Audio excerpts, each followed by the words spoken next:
পরবর্তী বলটা রাজু, তবে এবারে আউট হতে পারে। আউট হয়ে গেলেন রাজুর বলে। দারুণ একটা উইকেট। পরবর্তী বলটা সাতক্ষীরা এক্সপ্রেস রাজু বলটা করেছিলেন, তবে বলতে না বলতেই দাদা, ও শট, বলতে না বলতেই দাদা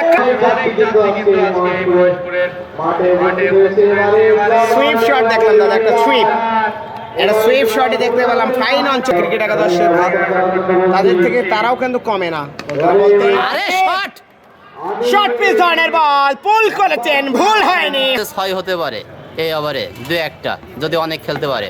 তবে এবার কিন্তু হাফ বল ধরনের বল, কোপার কানেক্ট ডাঙ্গার ভিতরে বেশ কিছু কয়েকটা ক্রিকেটার ভিতরে শামীমকে আপনি বলতে পারেন। তবে এবার কিন্তু অনেক হবে সেই ম্যাচটা আমরা লাইভ করব না, এরপর আবার তবে সেমিফাইনাল। এবার করেছেন পুল, হয়নি কোনো ভুল, হয় হওয়াতে পিকুল করলেন।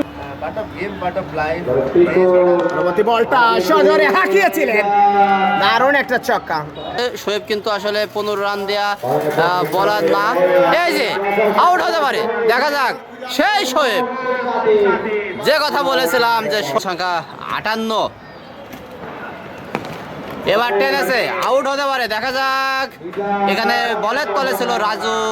ফিনিং দেখে আপনি হতভাগ কিনা, প্রথম বলেই ফ্ল্যাট 6, দারুণ শর্ট পিচ ধরনের বল।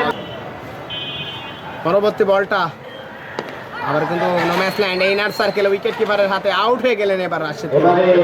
Batsman Benapole Rashid, short pitch ধরনের বল, তবে এবার পুল, হয়নি কোনো ভুল। পরবর্তী বলটা আবার কিন্তু শর্ট পিচ, পুল শট, একেবারে ইস্টওয়েল লেগ অঞ্চলে। তো নোম্যান্স ল্যান্ডে হাওয়ায় আসেন, এবার ক্যাচটা পাবেন মনে হয়, তবে এবার কিন্তু আউট দাদা। নাটকীয়তার মন নিতে শুরু করেছে দাদা 22 রানের। আরে মাথায় লেগেছে না, মাথায় লেগেছে, বল এখানে ছিল। তবে কাভারের উপর দিয়ে রাহানের ব্যাটে হাওয়ায় হওয়াতে বুলেট গতিতে বলটা করলেন, যার জন্য দেখা যাচ্ছে যে বলটা একটু ভালো হতে পারে, ক্যাচ হতে পারে। আরে দারুণ ক্যাচ অস্থির ক্যাচ দাদা, নাটকীয়তার মন যায় একেবারে হয়ে যাবে। সেখান থেকে পিকুল ভাই কাট শট খেলেছিলেন, চকিতে চার হয়ে চকিতে যাবে। চোখের পলকে বাউন্ডারি লাইন ফাঁকা, বল যায়নি।